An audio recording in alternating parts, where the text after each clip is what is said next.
Bom, vamos iniciar mais uma bateria de resolução da CPA 10 focando no módulo 3. Antes de mais nada, sigam no mercado financeiro para a gente crescer junto e mudar de patamar, que é o que todo mundo busca quando quer entrar nesse mercado. O módulo 3 trata das noções básicas de finanças e economia, caem de 3 a 5 questões que valem de 5 a 10% de sua prova. Questão 15. Sobre a taxa de câmbio, A. Definidas pelo setor de turismo em dólar. B. Define a variação do dólar e do euro. C. Exportadores são ofertantes de moeda estrangeira. D. As mudanças afetam apenas em setores industriais. Para responder essa questão, temos que entender o que é taxa de câmbio. Taxa de câmbio é a relação de uma moeda em relação a outra. No caso do Brasil, dólar e real. Um exemplo aqui. $1 ontem estava valendo R$ 5. Hoje, esse mesmo dólar ele está valendo R$ 10. O que aconteceu nesse caso? A taxa de câmbio valorizou ou desvalorizou? Um câmbio valorizado, no caso o real valorizado, significa que o real está forte perante o dólar. Se o real está forte perante o dólar, com menos reais você consegue comprar $1, por exemplo. Então aqui o nosso câmbio ele está valorizado e nesse caso aqui ele está desvalorizado. Então o que aconteceu com a taxa de câmbio aqui? Se agora você precisa de R$ 10 para comprar $1, ele desvalorizou. Agora que a gente entendeu esse conceito rápido, vamos para as alternativas. Alternativa A. Taxa de câmbio é definida pelo setor de turismo em dólar. Não. Define a variação do dólar e do euro. Também não. Como que é medido a taxa de câmbio oficial do Brasil? É pela PETAX, que é a média das negociações em dólar que acontecem aqui dentro. C. Exportadores são ofertantes de moeda estrangeira. Essa aqui é a correta, no caso, e a gente vai explicar o porquê, o que quer dizer essa questão. E D. As mudanças afetam apenas setores industriais. Então vamos agora para entender o que significa essa questão de ofertante de moeda. A gente tem o Brasil aqui e a gente tem a Europa. O que acontece com exportações? Uma empresa exportadora ela envia produtos lá para fora. Em troca, ela recebe em dólar. Ofertante de moeda estrangeira, que é esse termo, significa justamente isso. Quem são os ofertantes de moeda estrangeira? Quem está trazendo o dólar aqui para dentro para ser usado no Brasil, em território nacional. Da mesma forma que um turista estrangeiro também é um ofertante quando ele viaja para o Brasil e começa a utilizar o dinheiro dele aqui dentro, dólar, euro, etc. Então a alternativa correta é a C. Questão 16. Sob a ótica do consumo, qual é a equação do PIB? A. C mais I mais G mais NX. B. C mais I mais G mais NX menos I. C. C mais I mais G menos NX. D. C menos I menos G menos X mais N. Essa questão aqui, ela está perguntando, então, sobre a ótica, na verdade, da despesa, sobre quem gasta ou quem consome. Antes de mais nada, o que é o PIB? Né? O PIB é o Produto Interno Bruto. É a soma de todos os bens e serviços finais produzidos no país no ano. E por que bens e serviços finais? Porque imagina o seguinte, você tem uma bola de futebol que custou R$ 100. Essa bola de futebol aqui custou R$ 100. O que vai acontecer? Tem que contabilizar aqui nesses R$ 100 o valor do plástico ou da borracha que foi utilizado para fazer a bola, ou a mão de obra, por exemplo? E a resposta aqui é não. Porque senão você tem uma duplicidade. E a gente tem que evitar a duplicidade, então ele só pega o valor dos bens e serviços finais produzidas no país no ano. Então, pela ótica da demanda, a gente tem uma equaçãozinha que basicamente é o que? O consumo das famílias, o investimento das empresas, o gasto do governo e as exportações menos as importações, que no caso é exportação líquida. Então a gente já tem aqui que é o consumo, mais o investimento das empresas, mais os gastos governamentais, mais a exportação menos importação, que é dado pela fórmula NX. Vamos para as alternativas. A, C mais I mais G mais NX. Ela já deu logo de cara, a alternativa A é a correta. Questão 17. Respectivamente do maior para o menor, qual dos índices abaixo afeta mais a variação do IGPM e em qual proporção? O que é IGPM? IGPM é um dos índices de inflação do atacado, principalmente. Ele também coloca ali o dólar no meio e é diferente, por exemplo, do IPCA. Então a gente tem o IPCA, que ele é diferente do IGPM. Uma das diferenças é aqui o foco é o consumo no varejo e aqui no atacado.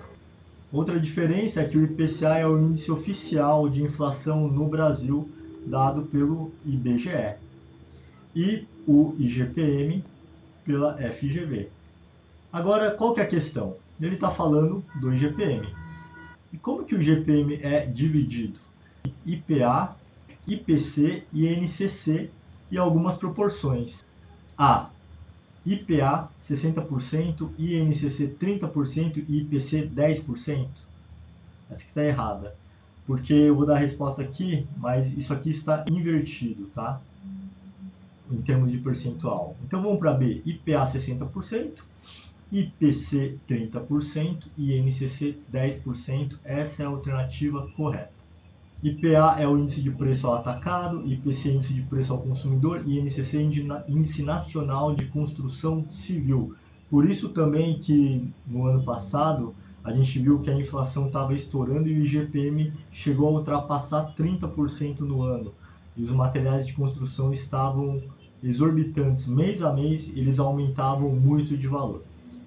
Questão 18. A taxa referencial TR é calculada a partir da média das operações realizadas. A, NTNB, B, LTN, C, poupança, D, CDB. Essa aqui é uma questão muito de decorar, tá?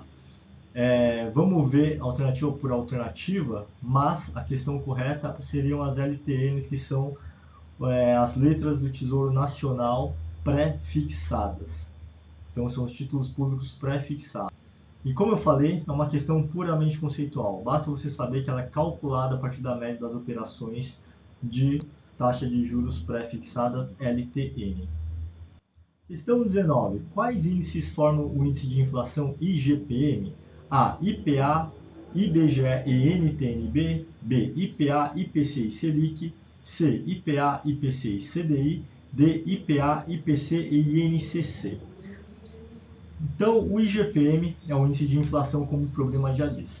Alguns detalhes importantes para lembrar é que ele é medido pela FGV e ele não é o índice oficial no Brasil. O índice oficial de inflação no Brasil é o IPCA, que é medido pelo IBGE.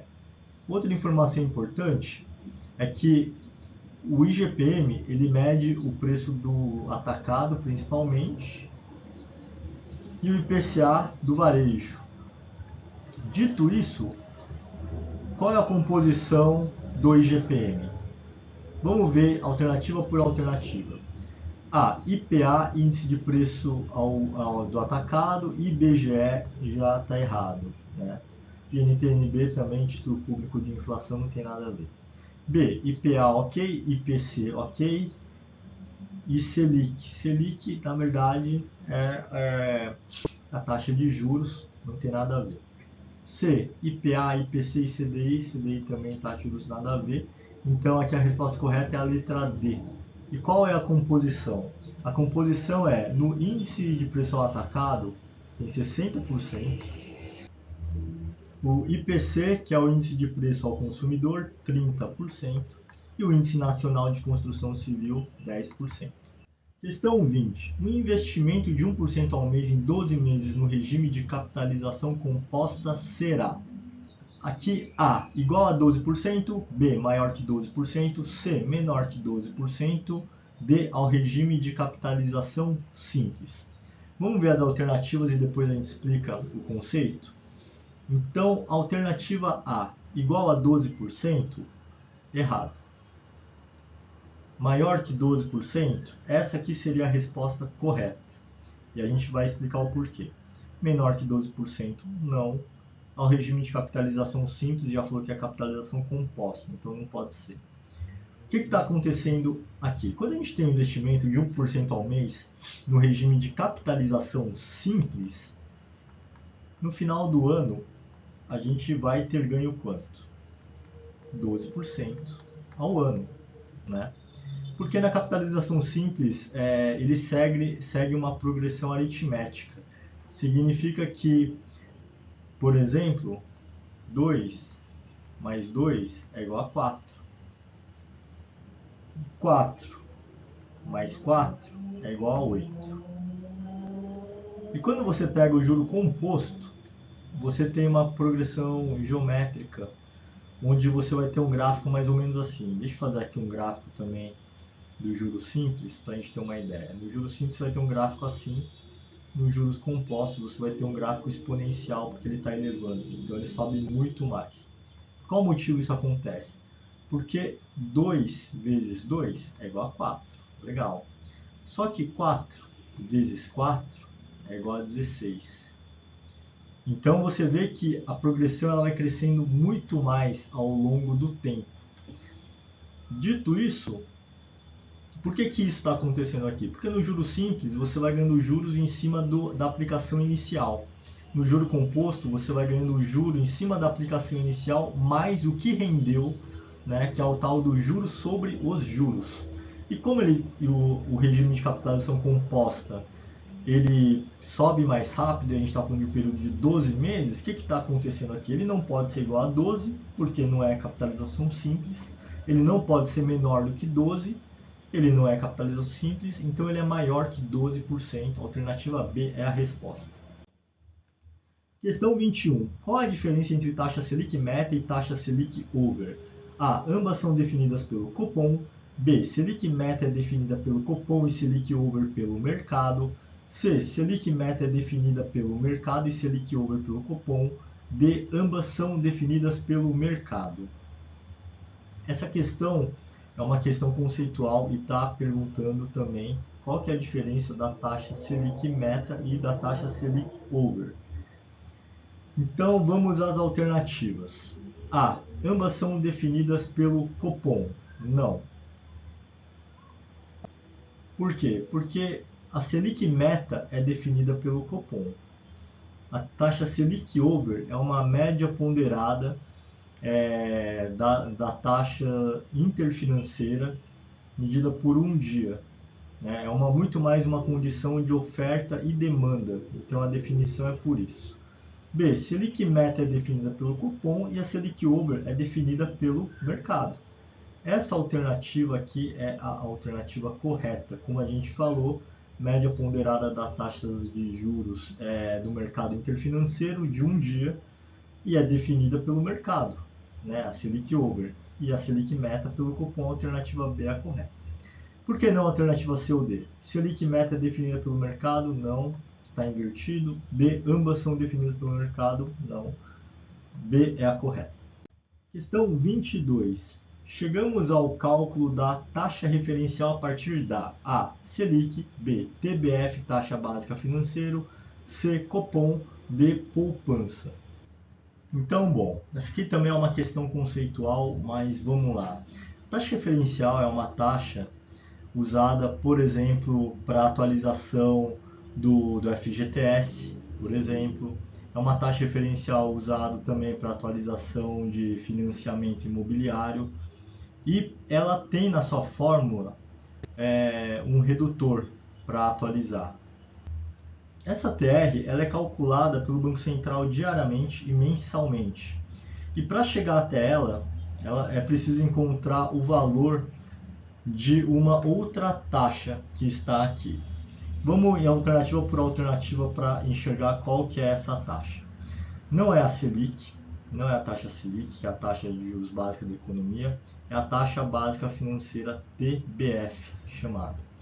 Também não é Copom, que é o Comitê de Política Monetária, não tem nada a ver. E também não é poupança, que é um produto de investimento. A alternativa B é a correta. Questão 23. Quando a inflação está acima da meta definida pelo CMN, o Copom vai provavelmente A. Aumentar a taxa de juros básica da economia. B. Manter a taxa de juros no mesmo patamar. C. Baixar a taxa de juros básica. D. Não é tarefa do Copom atuar para controlar a inflação. Vamos entender então aqui o que está acontecendo, né? Como que o Copom ele atua. E um dos mandatos do Copom, basicamente, é fazer a política monetária.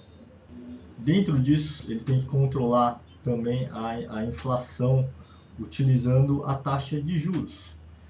Então, o que acontece? O CMN, que é o Conselho Monetário Nacional, ele vai definir a meta de inflação, do IPCA. Esse IPCA, imagina que foi definido 5% de meta para o ano. Ele vai ter um limite até 6,5, que é 1,5 para cima, e um limite 1,5 para baixo de 4,5. Ou seja, se a inflação se mantiver nesses limites entre 4,5 e 6,5, está ok. Se entende que a economia está em equilíbrio. Porém, o que vai acontecer? Se a inflação está acima da meta definida, imagina que a inflação está agora em 7%. O Copom vai ter que começar a agir. Como? Ele vai ter que achar uma forma de diminuir a inflação para baixo. E a inflação está muito baseada em consumo, né? É aquela oferta de consumo, porque as pessoas vão comprando mais, então cada vez que você vai comprando mais, os valores de algum bem ou serviço ele sobe e vai gerar inflação. Então, o que vai acontecer? As pessoas estão comprando muito, estamos com emprego e a inflação começa a subir. Só que se ela começa a subir muito acima dessa banda, o equilíbrio começa a se perder.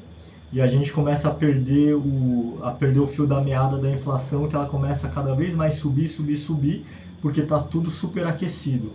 Nesse caso, o Copom ele tem que ser contracionista, ele tem que desincentivar esse consumo. Como? Ele vai aumentar a taxa de juros. Então o Copom ele vai aumentar a Selic, provavelmente, e vamos dizer que ele vai continuar aumentando ela. Por quê? Quando você aumenta a taxa de juros, por exemplo, de 6% para 8%, o que está acontecendo? O que está acontecendo nesses 2% aqui de aumento? Tudo está ficando mais caro.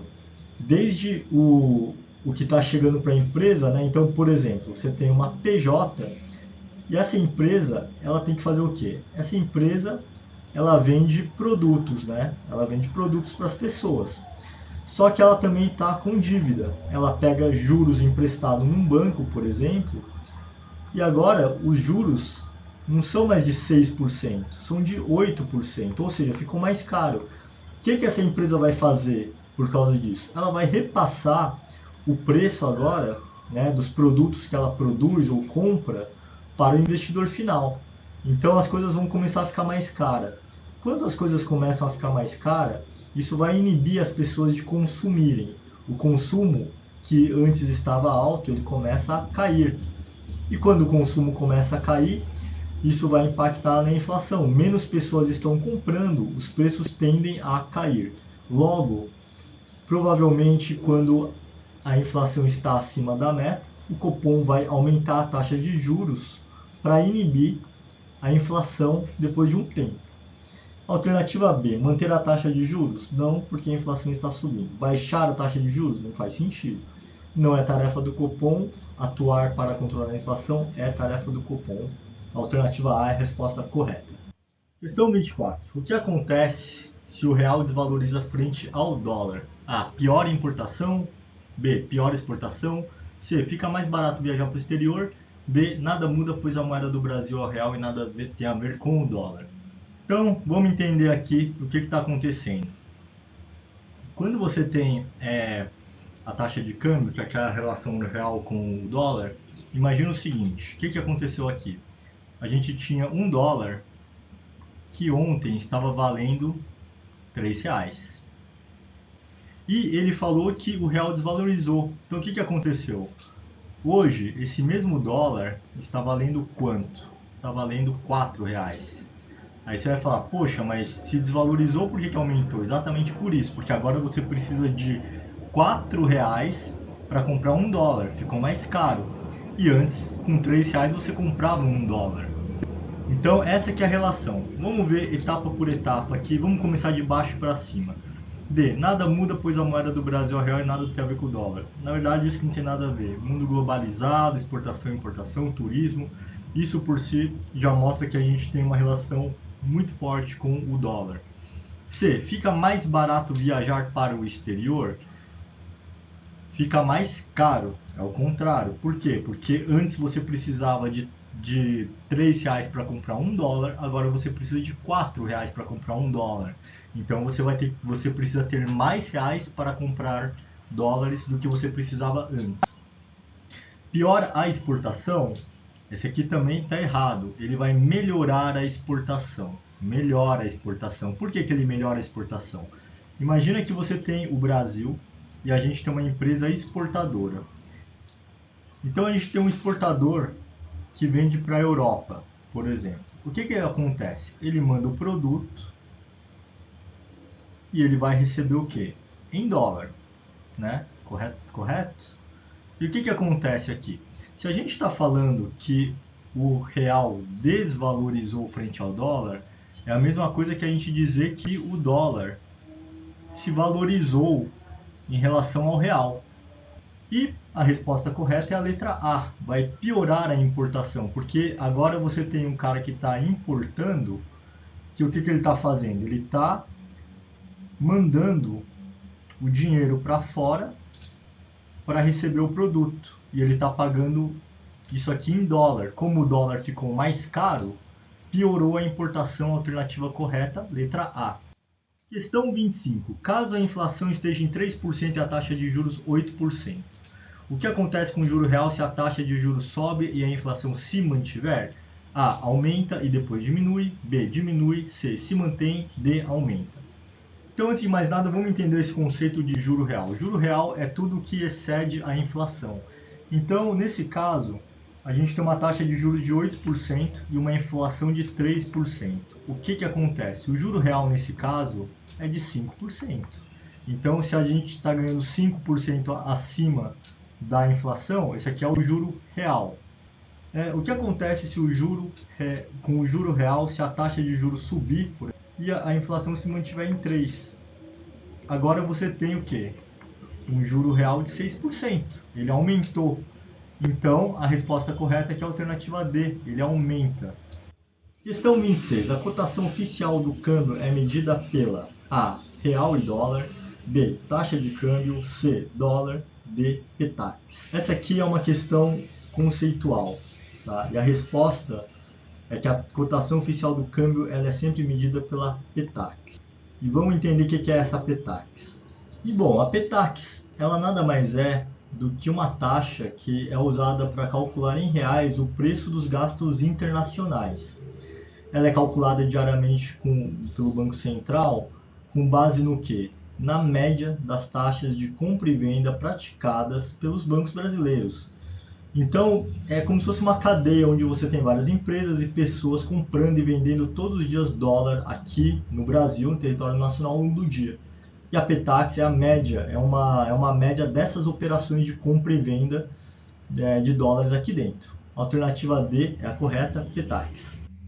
Questão 26. A maioria dos investimentos no Brasil, como a taxa DI, é apurada com base em quantos dias úteis?